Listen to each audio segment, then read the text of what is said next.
ምትችል እንዳይመስልህ ወደ እግዚአብሔር ማንጠጋ ከሆነ እግዚአብሔር ፊት ማንመጣ ከሆነ መበርታት የለም።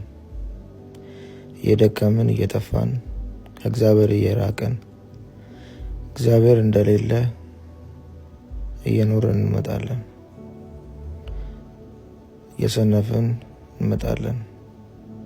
ሰነፍ እግዚአብሔር የለም ይላል። በአፋችን የለም ላንን እንችላለን። እዛም እንደርሳለን ዝም ካለን። በራስህ አትበረታም፣ በራስህ አትበረችም። እግዚአብሔር ፊት መጥቶ እግዚአብሔርን ማምለክ፣ ለእግዚአብሔር ጊዜ መስጠት